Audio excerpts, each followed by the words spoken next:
Hello everyone, here is another episode of Life with Hope. I know you're seeing me in a different location than normal, changing it up on ya. But I'm just doing my little bit of multitasking. Just a little.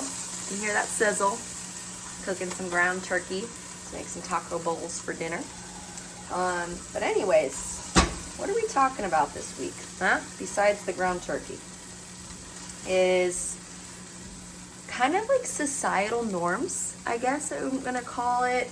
But not just that, like more specifically the things that I feel like people feel conditioned to from society to ask certain questions to others about. So to explain what that means is I've got on this topic because I was talking with one of my friends the other day, and we were just like, it's just so interesting all the times that we're getting together with, let's say, family members who we see for once a year or every 6 months, or just in general. I'm just using family members because I feel like that's the most common example that I can think of, or people that you don't see all the time, but they're your family, they're your relatives, and there's like this thing in society where they always ask the same types of questions, you know? They're always asking like, so how are we doing, to the single ones? We dating yet? We seeing anybody? Or the married ones of the classic, how is married life? You know? And then for others, kids. We have kids on the way. You gonna get some kids? Gotta get them, go pick them up to the store. No. But yeah, it's just, I think it's interesting how that's why I'm calling it societal norms, because it seems like somewhere, somehow, it was taught to us or told to us that these are like polite things to do, you know?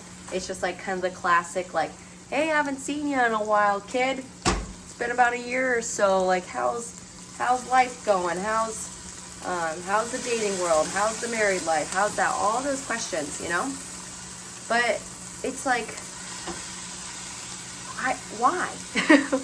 Why do we have to ask those generic questions all the time? Or like, hey, what kind of job do you have? What is your job? Or, oh, I don't know, is that one gonna pay the bills?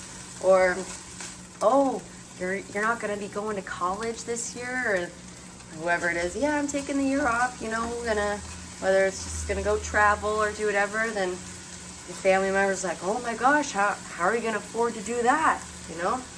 It's like all those questions, and even though I know there's good intentions behind it, I know it is somewhat a polite thing to do, I guess, because society has told us and taught us that we should be asking our family these type of questions. But I don't know, when I said to my friend the other day, I was like, you know what would be the best answer to hear from another family member, or that I would like to respond to someone, is just like, hey, what do you want to do, or what do you want to get out of life, or whatever it may be. What are your goals? All this stuff. My answer that I love is I just want to be happy. That's it. I just want to be happy, and I am happy, and I feel like that's the most important thing. So I just don't understand why we aren't asking those like deeper questions, you know? Like, when you get to the end of your life, what is it that you want to accomplish? Or what is it that's on your bucket list that you've always dreamed of doing? Just those type of like deeper, meaningful questions, you know? Not so much of the generic, like, how's the kids? How's the family, Tom? How's it going, Bob, Joe, Bill? I'm sorry for using generic names. That's all I could think of.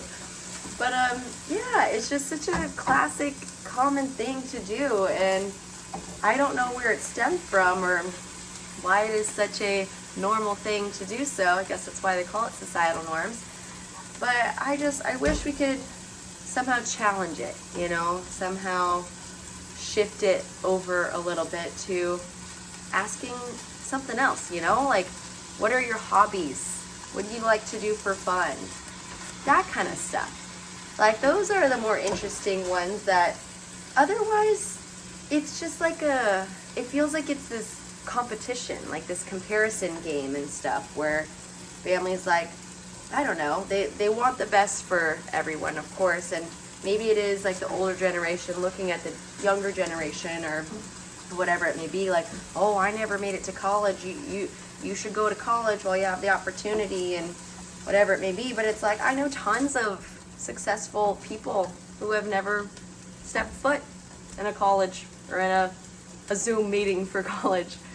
It's not always the case, you know, and especially in this day and age for buying homes, not so realistic for us younger generation folks right now. It's just not much of a thing. So yeah, I don't know. That's why I kind of wanted to bring that up, because I thought it was interesting when I was talking to my friend about that, and I was like, yeah, that is so true. That's why I say when we go to meet up with family, relatives who we haven't seen in a while, those are the questions. But you know what? Maybe next time, if you are seeing any family members in the near future, try those questions. See how that goes for you, because I think that would be a cool little, I'm going to call it a science experiment, I don't know, but just an experiment to try out and be like, what if we ask the different kind of questions this time? Not just the, you have kids, are you dating, all that, what's your job, all those things, because it doesn't tap into who you are as a person and how you feel, what do you believe, what are your, I don't know. There's more. There's more to a person than just the house they live in, the things that they own, how many kids they do or don't have, whether they're dating or whether they're not. It's a lot more to a human being than just those things. So that's why I wanted to bring it up, because I just think it's an interesting topic and curious if you kind of agree with me or feel the same way or not. So you can share if you like, if you want to comment your thoughts on it. But yeah, that's what I have for you this week, and hope you enjoy, and thank you always for tuning in and supporting Life with Hope. Thank you. Bye-bye.